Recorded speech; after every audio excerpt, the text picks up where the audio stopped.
land care. Burnout. The big burnout. And the speed and everything. Burnout, speed. And the loudness of explosions. Oh, the guys love the action.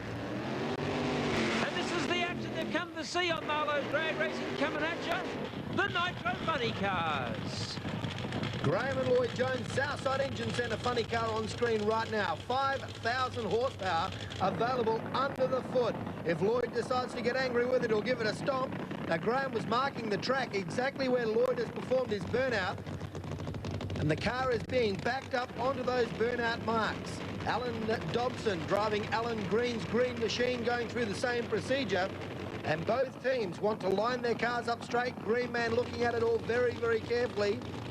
If they can get the car parked on the cleanest, hottest part of the track, they stand the best chance of getting the quick 60-foot time that will make it a 5-second quarter-mile pass. Well, the body comes up and the final adjustments are being made to the Southside Engine Centre car. Glenn Mike was under the bonnet, and Bondi, he looks like he's set to go. Well, he's arming the clutch right now, Frank. No transmission in the car, a multi-stage clutch.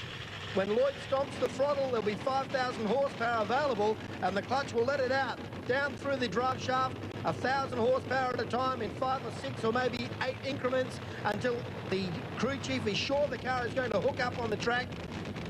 The driver is responsible for the car once it starts to spin the tyres, and it is good. It's a good bowl. Lloyd with the tyres blazing back on the noise. Tomo keeps it in front and runs a 5.78 for the win. Alan Dobson, a big shake as he went down track, but a 5.70 got you there for the win. Lloyd blazed the tyres 3 times. Did you get to see him out the window? No, I couldn't see him, but I could certainly hear him out the side there. My car was rattling and shaking all the way down. The vision was only 50%, but unfortunately it pushed the diff out of the diff housing right under the family jewels there. So, yeah, we're looking good, but hopefully we'll get back there and put a new diff into the car. Al, what can you do to make the car faster, or do you think the 570 is good for this track? No, 570 is not good enough for us or this track. We can hop it up more. We just sort of overpower the track a bit more. We have to maybe slip the clutch a little bit more and just get it quite right. Oh, one up, mate, and we'll see how you go in the second round. Bloody reparate. Excellent, thanks. A very excited Alan Dobson, and months of work goes into these cars to get them down here at the track. Stuart Bond was in the pits and caught up with Graham Jones to find out what it took to get his vehicle down here. Graham, everyone sees the car at the track and sees the work the guys put in between rounds. I mean, heads off, blower off is a big job, but I guess many people wouldn't know what goes on behind the scenes. The team have worked solid for a month to get it ready. Yeah, well, more like 2 months. Lloyd started on the 1st of November, and he's worked solid on that, helped me a couple of times when it's got absolutely snowed under, keeping customers happy, which that's what pays the bills. I mean, Jan's told me this month she's quitting twice, which that's just not on, you know. I'd rather quit drag racing than have to put up with that, you know. How do the team stay motivated, Graham? I mean, they're all drag racers at heart, but it really is like 12 hours a day, 7 days a week. Yeah, well, the hardest thing, like really, I've been working on it for the last 6 months. So, and I want to move the shop to other angles, you know, the business, the high performance side of the business is definitely nosing over. Companies like AMCAP closing up, that's got serious implications for Southside, so we have to be very careful within the next 2 years. What will the plan for the car be? If you can't get it to stick at Ravenswood Raceway, you want the car to go fast, will you take it back east? No, I don't think we'll. More than likely, we won't be going back to the Eastern States. It just costs too much. There's no sponsorship opportunities for us. Everything's paid for by Southside customers, if you want to call it that. We don't have any sponsors. We just have our friends that help us, our names are on the car, and everything else is from what we sell and our knowledge that we can pass on to, you know, customers. Well, at the pointy end of the sport, there wouldn't be a great deal from a Nitro engine that you'd be able to transfer to your regular customers' engines, would there? Yeah, no, we can transfer heaps, like into our Japanese engine. We've been working on that now for 5 years, selling customers good second-hand Japanese things. The way the market is at the moment, it's changing to people can only afford to fix what's wrong with their car. They can't afford the whole job. So we want to keep all our customers coming to us. So we give them 3 options on what we can do for them, and that helps. You know, I walked in the stands last meeting, I sat in the stands, and as I walk up the stands, there's customers everywhere that we deal with. So we know that our customers support us anyway. And we come to the track today to support them.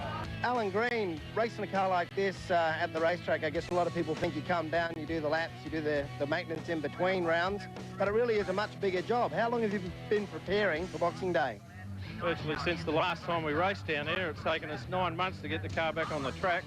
Last time we raced, we had the diff come out and all sorts of stuff, wrecked the housing, and we lost quite a few pistons on the last pass, so we've had to do a lot of work to get us back here again. And thanks to a lot of our sponsors, Greg Bletchend and the Good Bad and Ugly restaurant's been really good for us this season, and we're using Penrite HPR 50 oil, which you can buy at Chris Mills just over the counter, and the oil's been working well in our rear end and in our engine, so we're pretty impressed with all that. But we've got a lot of work to do right now because the diff's just broken all the studs and it's hanging out again, so we've got 2 hours to go for it and get it ready. So, Alan, how do you plan the maintenance on this car? Is it simply a matter of when the racing is over, you take it home, pull it apart and replace everything that's worn out? Well, that's about all you can do, yeah. Last time, like I say, we ate about 7 out of the 8 pistons and a couple of liners and blew the blower off it and the blower belt and everything else that's connected to that. So it's been quite a slog to get it going again. And but that was a good pass. We're happy with that, even though the diffs come out. So. Alan, I guess it's a question your accountant doesn't even want you to face, but have you ever worked out what it's costing you per season to come down and do a few races at Ravenswood? Well, it works out that it probably costs about between $3,000 and $4,000 a run. That's our cost. And so if we do well on the night, we might earn $9,000, but it virtually burns all of that plus, so you don't really make anything out of it. But Well, without breaking anything on the car, if you come down to 2 meetings, what you're saying is that you can spend $12,000 to $15,000 a meeting, so $30,000 a year, just to feed it to do 6 or 8 laps.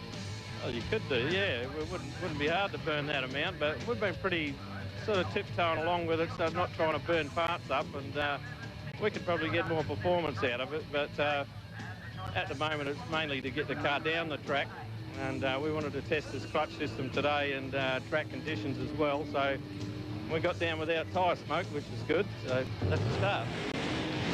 Coming up on Marlowe's drag racing coming at you, we take a look at WA's newest AA funny car.